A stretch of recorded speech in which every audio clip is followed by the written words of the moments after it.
That's right. So Arianna, welcome to Stanford. Thank you so much. What a fabulous auditorium. We handpicked them specifically just for you. So you often quote a Persian poet who encouraged us to live our lives as though they were rigged in our favor. Now, whilst it's often easy to proclaim the fact after success, it appears as though you actually embodied this mindset from an early age, but not just you, your parents too. So I was wondering if you could take us back to Greece, where it all began, and share with the audience a story as to how your parents met and how they came to be in Greece. Well, first of all, Niamh, thank you so much for starting with my favorite quote, which I carry with me laminated in my wallet, and which I keep bombarding my children with. In fact, my oldest daughter, Christina, is here, so she's heard it many times. It really did all start with my mother.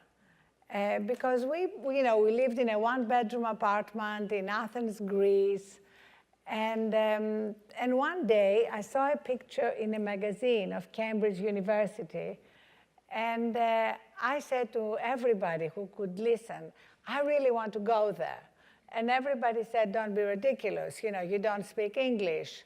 We don't have any money. And it's really competitive to get into Cambridge, even if you're an English girl. But my mother said, let's see how you can get there. And that involved going to the British Council and taking my GCEs, which, as you know, since you're an Oxford girl, is what you need to take as the first step, and borrowing money. And then one thing which I kind of love is that she said one day, I got us these cheap tickets, and we can go and see Cambridge. It was kind of an early visualization trip. We're not going to see anybody at Cambridge. We just were going to see Cambridge and kind of make it more real for me that I could go there. And to cut a long story short, I got an exhibition, which is kind of a scholarship, a version of a scholarship. I remember getting that telegram saying awarded exhibition, and I had to find out what the hell was exhibition,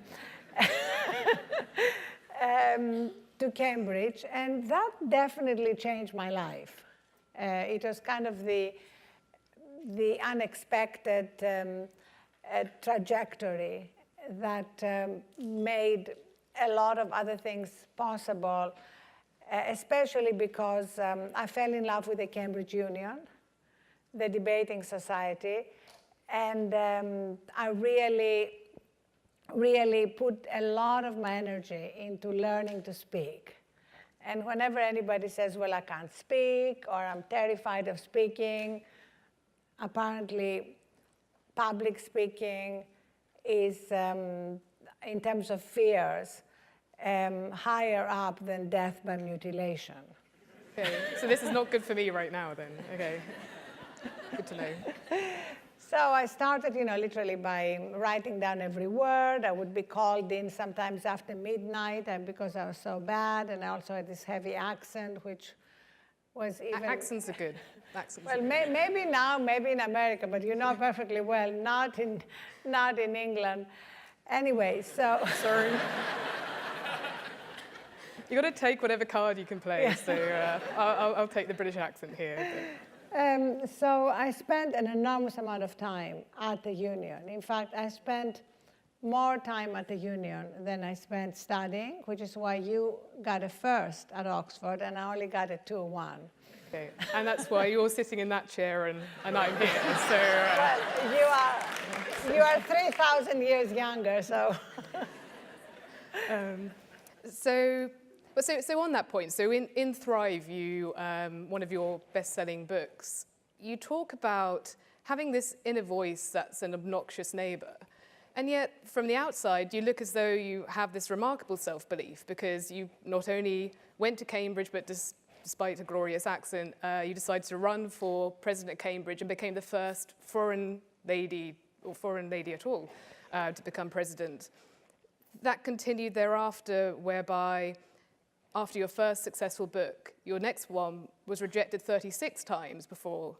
And then even with the Huffington Post, you launched it to a backdrop of critics. So this perseverance appears to be a common thread throughout your journey.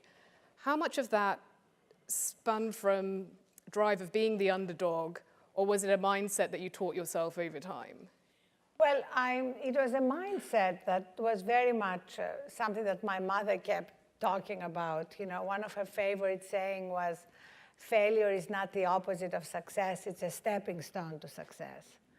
But the obnoxious roommate, that voice of doubt and self-judgment, remained very loud. And, you know, people don't write about it, but I can tell you, I can still hear it. I can still hear, for example, when I gave my first big speech at the union, what they call, do they still call it a paper speech? They do indeed, yeah. All traditions die hard. Meaning that you actually are one of the main speakers, as opposed to somebody they call on after the main speakers. And I was speaking on the same side as J.K. Galbraith against William Buckley. And I remember every detail. And the topic of the speech was the market, meaning the free market, is a snare and a delusion. And I was sitting next to Galbraith, and while Buckley was speaking, Galbraith leaned over to me and said, can you stand up? You have the right at the union to stand up, and every speaker has to give way for the point you want to make. So can you stand up, he said, and interrupt him and make it. And he mentioned some kind of recondite econometric point, which I stupidly stood up and interrupted Buckley with. And then he turned to me and he said, well, madam, I don't know what market you patronize, and brought the house down.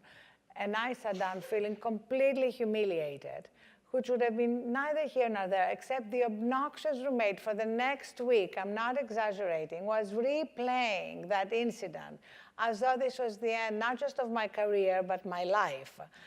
And looking back, of course, it was none of the above, but that's what the obnoxious roommate does, you know. And it kind of basically tears you apart. And I've had so many experiences like that where all my energy would be absorbed in listening to that voice. And that's why I've spent a lot of time in my life trying to evict the obnoxious roommate from my head. And I'm doing a pretty good job now. But it took many, many years. And it changes your life when you don't have to waste your energy dealing with that voice, but you can actually go on with your life and recognize that sometimes things are not going to go well, and sometimes you're not going to perform at your best, and that's part of life. It's funny you say that, because I've read somewhere that you appear to be in your own person from a very young age. Would you mind sharing the story about your 5th birthday party? Oh, yes, I always love to read. I love to lose myself in books. And so for my 5th birthday party, my mother had invited my best friends, and I told them they had to go home because they were interrupting my reading.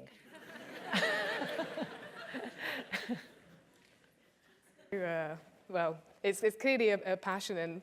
And although you've written 15 books to date now across a wide variety of topics, it seems to be politics that's kind of captured your attention the most. What is it that drew you to the political sphere, especially in the discussion and commentary side? So it was politics. As the dean mentioned, the Third World America book was very much sort of my deep concern about what was happening in the country and how we are not paying sufficient attention. And that remains a very deep concern of mine. But I now feel increasingly that the thing that we are most starved for in our political lives, as well as the rest of our lives, is wisdom. And I feel that we are kind of drowning in data and starved for wisdom. And so my passion now is, how can we connect with that part of ourselves that is the wisest part of ourselves? And whether we are politicians or business leaders or media leaders, there are huge problems in front of us. And if we don't connect to that part, we are going to be operating and making decisions from the surface. And as a result, missing the opportunity to really come up with big solutions. And I was fascinated by how leaders that we admire throughout history have done that in the past. Like one of my favorite stories that I've included in my new book is about FDR. When he was, in 1940, when there was all this pressure on him to enter the war, but the American public was completely opposed to it. So he didn't know what to do. And what he did would never have happened today. He took 10 days off and went on a naval ship around the Caribbean. And Eleanor would send him letters saying things, I'm so happy to think of you, sleeping and refueling. And his aides afterwards have written how he truly refueled. And in the process of refueling, he came up with what was a political masterpiece of a solution, the Lend-Lease program, that allowed America to enter the war at a time when otherwise public opinion would have been completely opposed to it. And I feel we all need to do that, and we need to validate people who do that, as opposed to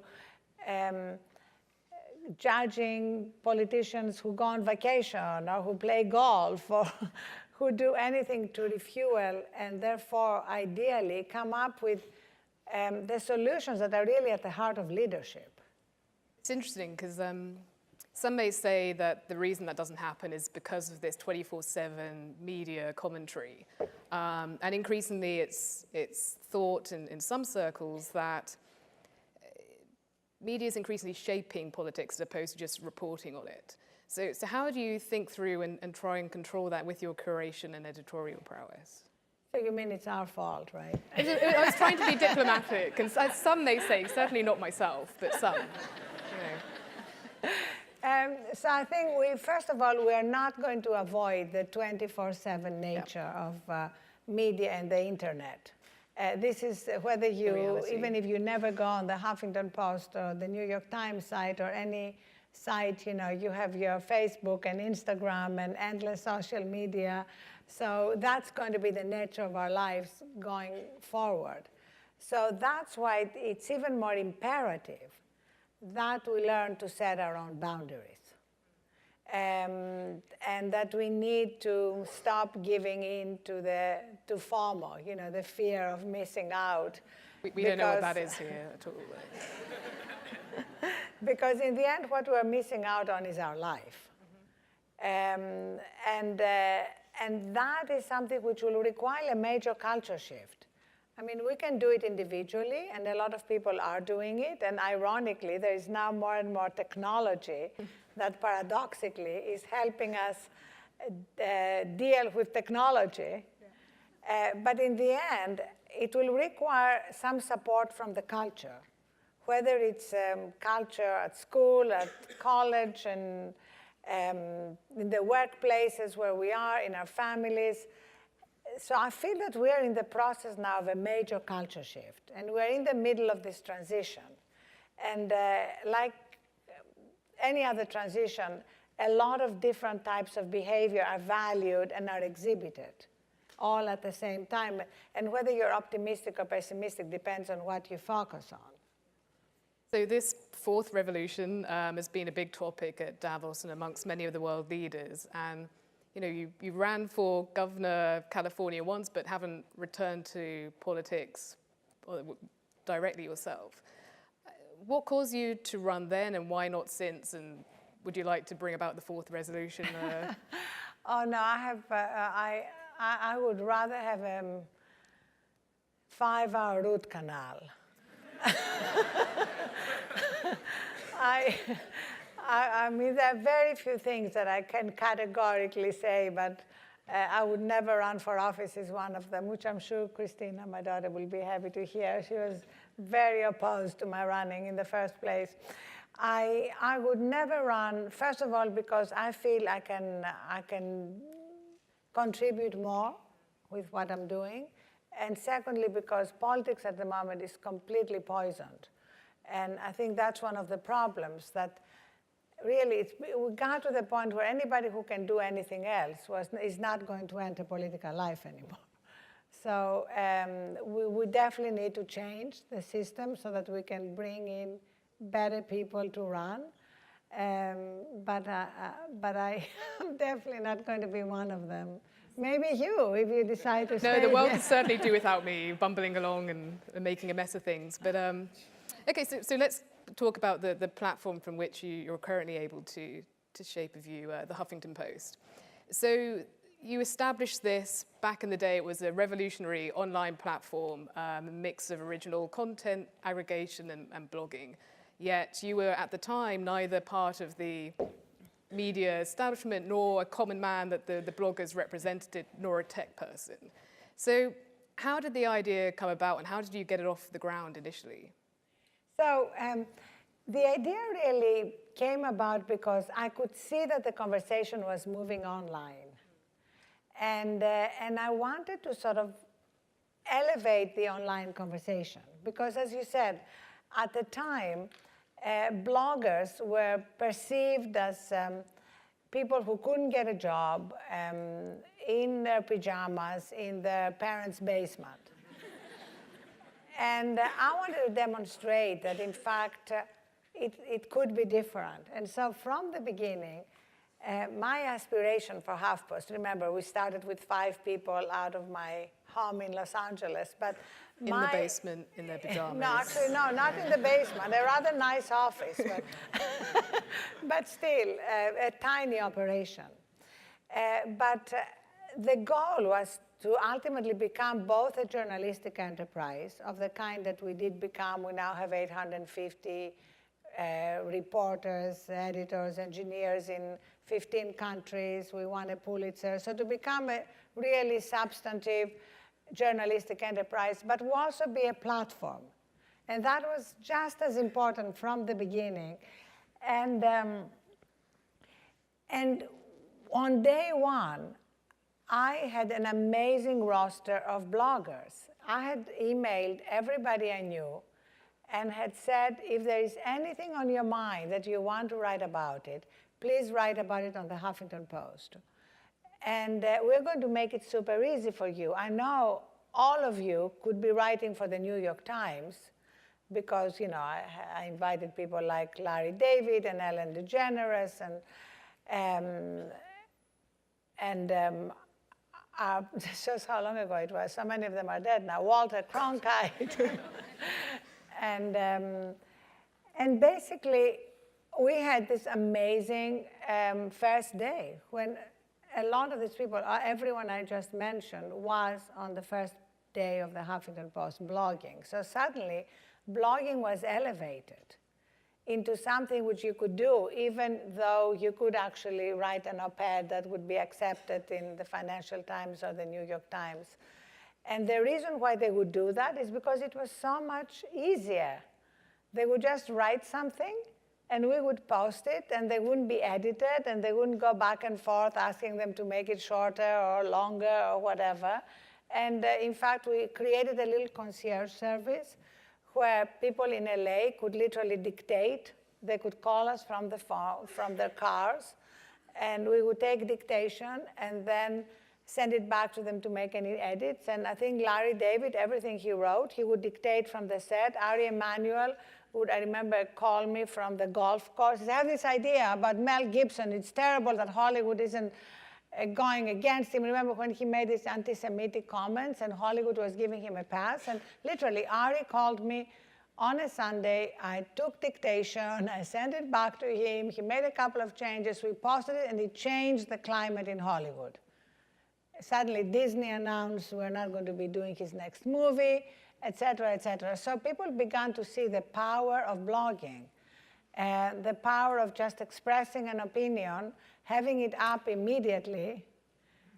We had, from the beginning, our comments were pre-moderated because I wanted to keep a civil environment and avoid ad hominem attacks, because I felt like I was inviting these people to come to my home and express their views, and I owed it to them that nobody was going to suddenly start trashing them. And we had very little money. We started the Huffington Post with $2 million, which I collected from my friends, and my partner, Kenny Lair, collected. Actually, my first investors were Laurie and Larry David. And when they got divorced, you know, they split the Huffington Post investment. And so I remember, paying my daughters $5 each to moderate comments. They're in their early teens. And basically, we used everything we could to create from the beginning a civil environment in which these people would want to return. And probably the breakthrough moment was when the identity of Deep Throat was revealed. Do you remember that? And Nora Ephron was, in high demand. Everybody wanted her to tell her story. What did she know? When did she know it? Because at the time because she had been married to Carl Bernstein. And so she calls me up and says, you know what? I don't want to go to CNN and get in makeup, and I don't want to have to bother with the New York Times op-ed. I'm sending you my blog. So the fact that Nora Ephron chose this new platform to write something which was then everywhere made people realize that if it was something that was newsworthy, they could write on the Huffington Post, and then it would be everywhere anyway. CNN and the New York Times and everybody would be compelled to link to it because that was the only way to get the story. So that was when we really kind of arrived in a way in terms of people coming to us to write. And that has remained kind of a big passion of mine, recruiting people, interesting voices. In fact, I want to invite all of you to write on the Huffington Post. And I always make it super easy by giving you my email address, so you can email it to me directly. Now we give people we trust passwords, so you can post directly, and then our editors front page and social, and we translate the best. So my email address is arianna@huffingtonpost.com. That's one of the good things when you found a company, you get a good email address. So we are now up to 100,000 bloggers, and our goal is to get to 1 million. We're creating a lot of new technology that will make it easier to post and to navigate the site, etc.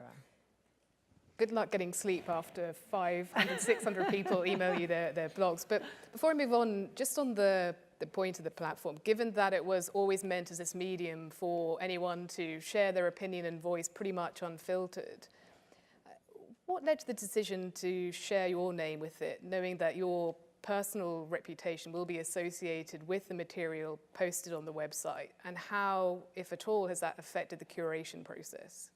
Well, I was always like all in. There was never any question of my separating myself from the Huffington Post. I have to say that my daughters begged me not to call it the Huffington Post because they thought it was just going to be an embarrassing failure and they would not be able to show their faces at school. So I remember tearful moments with Christina and Isabella saying, you can't call it the Huffington Post, that's so embarrassing. And Isabella, my younger daughter, announced that she will never blog, and she hasn't. So, that for me it was all like saying I'm all in. This is it, and curation though has always been a very important part of it. Like from the beginning, even though the platform was open, we have ground rules. Like we will not publish conspiracy theories. Like, if you think 9/11 was an inside job, we're not going to publish it on the Huffington Post. We're not going to publish kooky medical theories. So we created certain boundaries that you may disagree with people who are writing, but it's not going to be because they are insane. It's always helpful. A good boundary to have in life in general. So some of your recent books lament the lack of surprise in the modern world. And yet, a lot of this has arisen from the fact that our online content is filtered based on pre-existing preferences.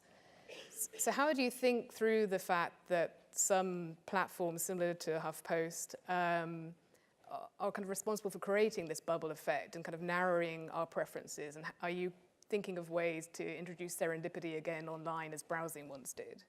Well, right now, actually, what is happening is that the majority of people don't receive their information by going to a destination, but through social. Even the Huffington Post, which is probably the last big destination site,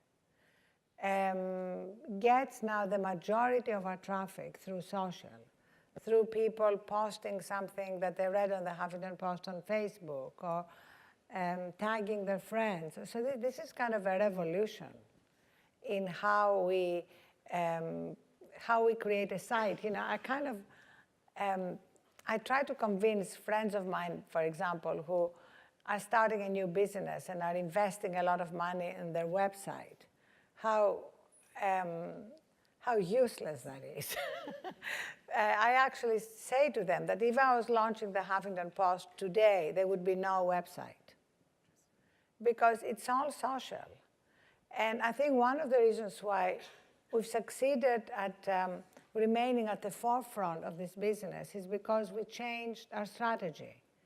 So 3 years ago, because I woke up after 8 hours sleep, feeling completely recharged, I could see the iceberg that was about to hit the Titanic.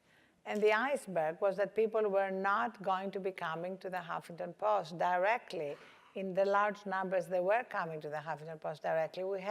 Our operation was being driven very much around our splashes.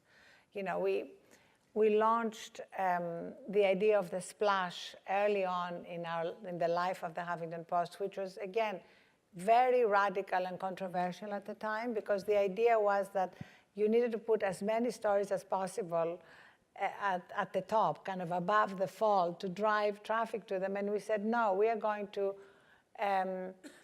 announce what we consider is the most important story of the moment. We may change it 10 times in the course of the day, but it created a sense of drama. It made people keep wanting to come back to see, so what's the big story now? And we hired editors who really knew how to create amazing headlines that were a little playful and not conventional. One of my favorites was when Dominic Strauss-Kahn was arrested. Our headline was OMG IMF. So the point, though, was that as things changed, we decided to stop prioritizing our other front pages. You know, we still prioritize the front page because we still get enough traffic to it, but we stopped prioritizing the splashes of what by then we had 70 sections at the Huffington Post, covering everything from colleges to wellness to business, and editors would spend a lot of time creating beautiful splashes which would be seen by fewer and fewer and fewer people. So we built different teams that instead worked on how to make content be social and be viral. But here's another thing we discovered. You know, we normally think of content going viral as being cats on skateboards or cute animals. And we discovered that the content that goes most viral is content around solutions, things that people want Positive to share. stories, yes, yeah. And so we have now focused our coverage in 3 main areas. You know, the first is obviously news and politics, where we take, though, our own, you know, we consider our job to take stands. You know, we don't consider our job simply to blindly kind of just write what's happening, because we feel you can get that anywhere now. Why come to the Huffington Post if you just want to know who won the Wisconsin race? You know, first of all, you'll have gotten it from your Twitter feed. So for us, it's, I mean, just one of the most controversial thing we did, that every day that passes I consider one of our best decisions. was covering, at the beginning, Donald Trump in the entertainment section.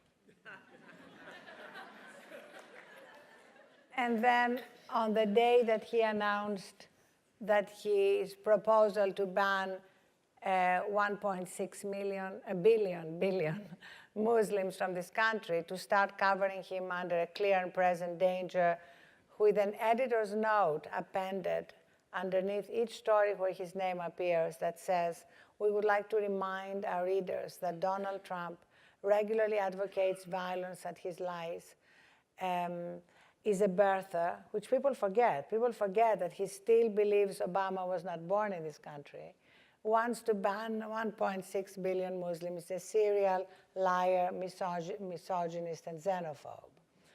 So quite subtle. it's very subtle. It's like basically we have no opinion on Donald Trump. Yeah. And really, I think the key here was that, in a way, you think, how can you cover him both in entertainment, then under clear and present danger? Think Kim Jong-un. You know, somebody who is both a buffoon and a danger. The two things are not contradictory, and the two of them really exemplify that fact. So that's one bucket. The other bucket is solutions, and we have a dedicated section called What's Working. We brought in a great journalist from The Guardian, Joe Confino, to run it. And in every area, whether it's business, the environment, workplaces, we focus on what is working, what are the solutions that are working. And this is the content that goes more viral than anything. It's absolutely amazing. And the third bucket is wellness.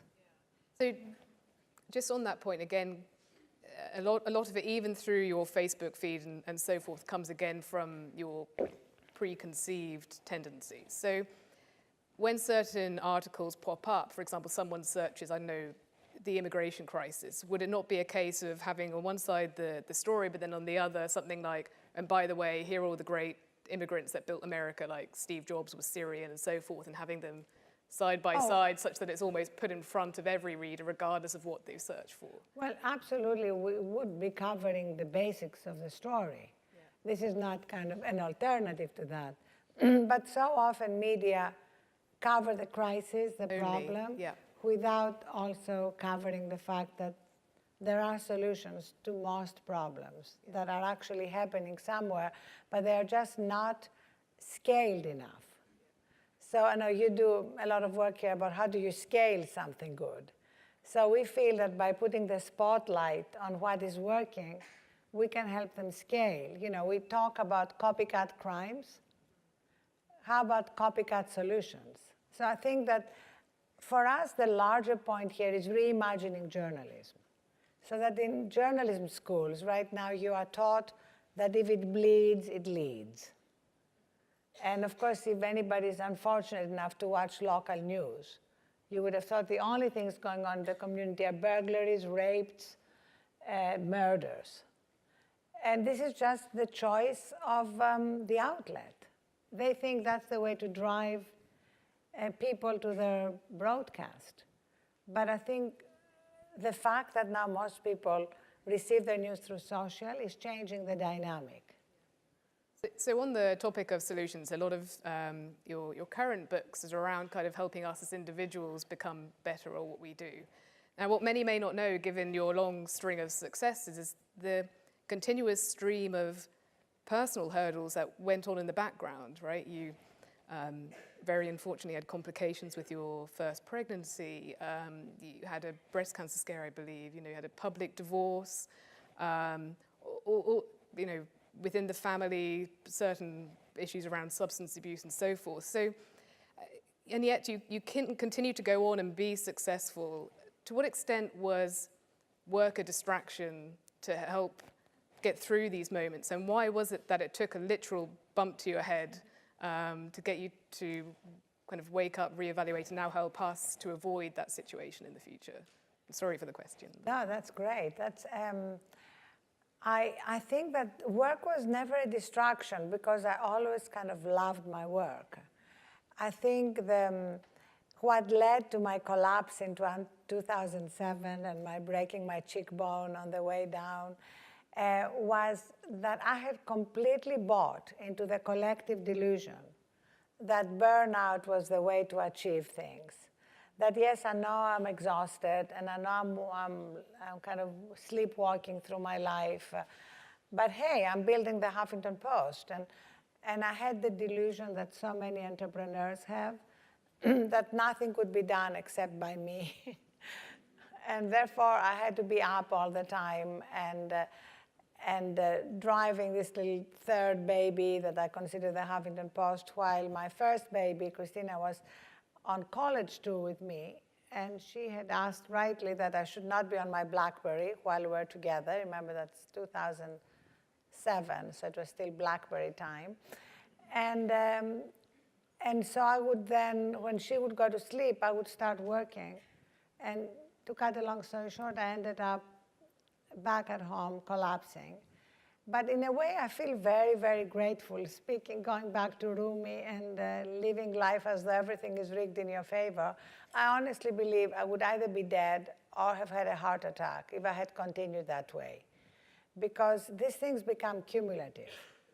So the price you pay, it's like, it's not obvious right away. It's like things seem to be working until they stop working.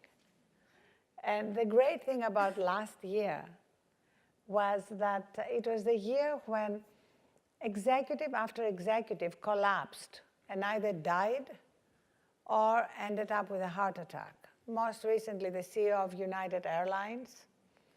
And if you read his schedule before his collapse, you can see why. He's back at work now, but he ended up with a major heart attack. The CEO of BMW collapsed during a press conference. The head of M&A at JP Morgan, Jimmy Lee, died on his treadmill. And I mean, I could go on. And what is interesting is that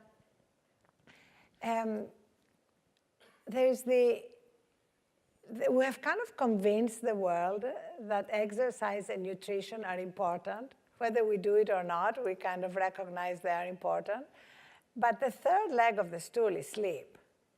And you have people who literally put the alarm on, and they wake up exhausted and drag themselves to the gym, which now every sleep scientist, and you have some of the best here at Stanford, will tell you is just a terrible mistake for your health and for your weight. If all you care about is your weight, sleep in. Don't wake up sleep deprived and go to the gym, because your body is going to crave carbs and sugars in order to be able to function during the day. It's somewhat ironic that in the Valley we have sheer panic attacks when our iPhone depletes in energy down to like 7%, but the fact that we're charging and running around on 2% doesn't seem to affect us at all. That is such a great point. In fact, if you think of it, we do take better care of our smartphones than we take of ourselves. Because as you said, I actually begin to panic at about 13%. Is yours 7? Mine barely gets turned on, so I'm okay. But, I normally travel with about 3 portable chargers, just in case. And yet, if you had asked me the day I collapsed, Arianna, how are you? I would have said fine. Because exhaustion had become the new normal. And do you know now that if you go on Google, at least when I last checked a week ago, and you type out why am I, the most common autocomplete is why am I so tired? And the second most common autocomplete was why am I always tired? So I like your mantra of encouraging us all to sleep our way to the top. So it's not my words, credit goes to you. But obviously, it's all good and well kind of raising awareness amongst the rank and file, but the challenge is the environment in which we operate.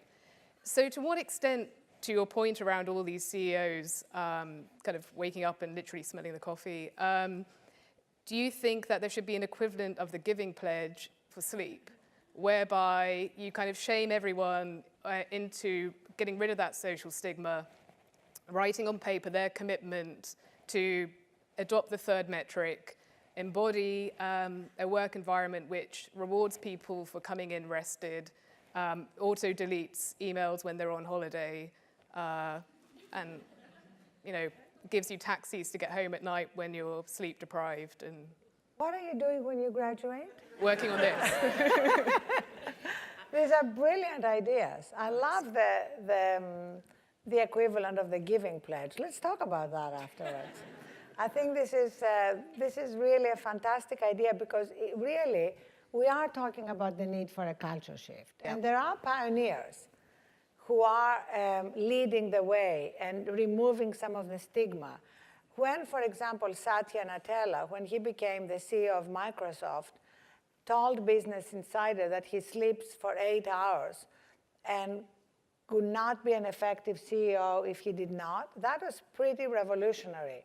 Because in the past, and when I say in the past, I mean a year ago, before he said it, even if a CEO was sleeping 8 hours, he would never admit it, because the whole idea was the John Bon Jovi song that, I'll sleep when I'm dead. Or you lose, you snooze. You snooze, you lose. Or congratulating people for working 24/7, which now sleep scientists will tell you is the cognitive equivalent of coming to work drunk. But that has been the prevalent culture. And now, I mean, actually, last week, too late to include it in the book, was a real tipping point. And that was a McKinsey study that they extracted part of for the Harvard Business Review. I don't know why they didn't do it for you. We were busy sleeping. A clear mistake. Which the title, first of all, when you saw the title, you would have thought it was from The Onion. The title was The Proven Link Between Effective Leadership and Sleep. And it was co-written by the McKinsey Chief Global Learning Officer and a woman who was identified as McKinsey sleep specialist. The idea that McKinsey has a sleep specialist to teach you not how to do without sleep, but to teach you of the importance of sleep shows, that we are in an amazing zeitgeist moment. And once I stopped kind of pinching myself, I celebrated the fact that this had happened and reached out, of course, to the people who wrote it to have them write about it on the Huffington Post, which they're doing. And incidentally, the sleep specialist has been hired by Facebook to give these workshops at Facebook. So this is all an amazing new phenomenon. And what I love about this piece, which I highly recommend, is that they walk you through what happens to the prefrontal cortex, which is where the leadership functions, what they call the executive functioning, is housed, and how incredibly degraded they are when you are sleep deprived. And then I was co-hosting Squawk Box on Tuesday, and I asked Mark Burt, one of the good things about co-hosting is that you can invite people that you want to bring these messages to the financial community. And I invited Mark Bertolini, the CEO of Aetna, because I wanted him to talk about the new initiative he started at Aetna, the third largest health insurance company, which is he's asked his employees to track their sleep with a Fitbit, and anyone who gets at least 7 hours a night gets $25 for each night. And that's kind of, again, an amazing statement by the CEO of a health insurance company. And he has Duke tracking the results. And they're finding a 7% reduction in healthcare costs. They're all the wellness programs they have. And a 62-minute-a-week improvement in productivity. So it really helps dispel all these illusions that in order to be productive, you have to cut down on sleep. So I hope all my professors are listening, because I often email them saying, terribly sorry I was late, I overslept, and they're like, Neve, the class was at 3:30, and I was like, I was having a nap, So now I can just forward them and tell them I was increasing my study. Your performance. Exactly. In fact, this afternoon, in conversation here at Stanford, if you have woken up from your nap, you can come. Right. Like set the alarm specifically. With Andre Iguodala, the MVP from the Golden State Warriors. And the conversation is being introduced by Emmanuel Mignot, the head of your Stanford Sleep Center. He's going to talk about how sleep changed his game. And he has tracked it. He has all the data. And he, in fact, Instagrammed himself holding his MVP while sleeping because he feels he only got that because his game so dramatically improved when he started getting enough sleep. And I love pointing to athletes because all they care about winning. So those in business school who only care about winning, I hope there's nobody here like that. But let's say that's all you cared about, succeeding, winning, and losing getting weight to the top. Yeah. Sleep is a performance enhancement tool. Yeah. Well, clearly I've been dozing a little bit on stage because we haven't got that many minutes left, but we'll turn to the audience for some questions. And there'll be 2 microphones roaming with Cara there at the back to start. Great. We'll start with a question from Twitter. What do you think is the future for online content creation? Well, the future is incredibly bright. I think what's happening now is that we are all content creators. It's not just publishers who are content creators. Anybody can be a content creator, whether you're a student, an entrepreneur, or a brand. In fact, brands increasingly now have entire departments that are about content creation. And we were talking earlier backstage about native advertising. For us at the Huffington Post, native advertising has become a major source of monetization. And what we are finding is that we have a separate department, separate from editorial, but informed by the same beliefs and standards that creates content for brands. We, for example, made a very profitable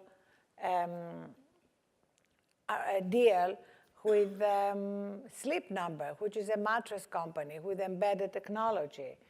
And we have a dedicated section. It is transparently labeled as a sponsored section.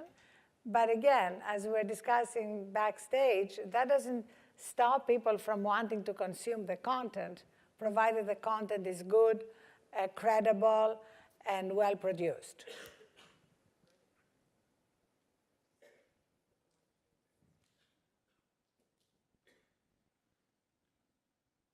Hi, Arianna. Thanks so much for joining us. There is an article out today in the New York Times playing on the the growing wealth disparity in this country that also says that the richest people in the United States far outlive the poorest people. This is not necessarily new, but that gap is widening. Part of the reason for this is stress and unhealthy living habits. And so I wonder what you're doing as you're promoting this message of wellness, including sleep, that there are a lot of people who can't partake in, and that's not accessible to them. So how do we make sure that we're not just continuing to grow this divide where some of us in this, those of us in this room get to be healthy and happy and wealthy, and there are a lot of people who don't experience those benefits? That's a great question. And in fact, I try to cover this in the book. And 2 weeks ago, we held a clinic out in Harlem. We took over a church and invited people from the community to come in. And we had a group of doctors. Dr. Oz actually filmed it, and it was an entire hour on his show last week, to talk about their health and their sleep specifically. And what is fascinating is that the delusions that we talked about that have permeated the top have actually permeated also the bottom socioeconomic class. And unfortunately, with even worse information being given to them. Like I talked to multiple people, most of them significantly overweight, and a lot of them suffering from diabetes. And we're talking about people in their 30s and 40s. And most of them told me the same story. I have 2 jobs, or I have 3 jobs. I sleep for 4 hours a night, and I really blame myself every day because I'm exhausted. And they thought that if they were a Wall Street high flyer, they wouldn't be exhausted. So that's how they had interpreted our delusion. And when you sort of asked more questions, what would happen? Let me just give you one story. This was a woman in her early 30s who was a pastry chef and a babysitter. And she said, I would come home after my jobs, and that was my time to watch my shows. So that was like her reward. And what she didn't realize is that she was shortchanging herself of the one thing that was free, available, and that she desperately needed, and that was sleep. So sometimes, she said, I would watch for 4 hours and then fall asleep with the TV. Then the TV would wake her up, and then she said I would be so tired, but yet I couldn't go back to sleep, so I would go and have something sweet to eat. So the vicious cycle was perpetuated. So there's a lot that needs to be done. You know, we need to raise minimum wage. We need to deal with the dangers of technology taking away so many jobs without people being retrained. There's a lot we can do. Sleep alone isn't going to solve all these problems. But here is something which is free, available, that would dramatically change the health equation and the resilience of people who are struggling. And so that's definitely part of the campaign that we are running now, which is focusing on these groups and on colleges. And the reason we are focusing on colleges, we're doing sleep fairs in 100 colleges, is because this is the generation, it's your generation that's going to change the culture. And so in these sleep fairs, we are, as well as giving a lot of free things that make sleep easier, including pillows that say sleep your way to the top. We also are offering, which are available at Stanford all this week, free Uber rides at night by Toyota. All you have to do is put the promo code in if you're a Stanford student. It's Toyota Safety SU. And Toyota is offering these because they partnered with Uber and the Huffington Post in underlining the dangers of drowsy driving. Because what's happened, again, part of the culture, with drunk driving, we've kind of won the battle. The numbers are going significantly down because people are much more reluctant to get behind the wheel when they are drunk, but not when they are drowsy. The numbers are going up. So it was 1.2 million crashes last year and 8,000 deaths. So we have a PSA about it. Travis Kalanick and I on tomorrow. We are doing ride-alongs with Uber drivers, so you can actually request us. The promo code is... You've got to do selfies and take videos whilst that's happening. Yes, we're having it, and then we take you where you want to go. We don't kidnap you. But in the process, you have Travis and me talk to you about not driving while drowsy and any other of your bad sleep habits. And we give you a big, fabulous bag with a lot of good. No, I think it's a very interesting question, though, because one is kind of almost driven by necessity, and the other's almost like a privileged choice that we end up in. But sadly, we've run out of time, Arianna. But I just want to mention a story as we close, to kind of just share with the audience how from dark places come great things like Arianna. And we didn't touch on it on the beginning, but the story as to how your parents met, and it was at a hospital in Greece, where I believe your father was recovering from the Nazi concentration camp, where he'd been taken as he was a journalist back in the day. And at the same time, her mother was fleeing from Russia and in there recovering from TB, thinking she'd never be able to get pregnant. So just to show from despair come wonderful things like Arianna. Yeah. She's been delightful, so please join me in thanking her for being with us.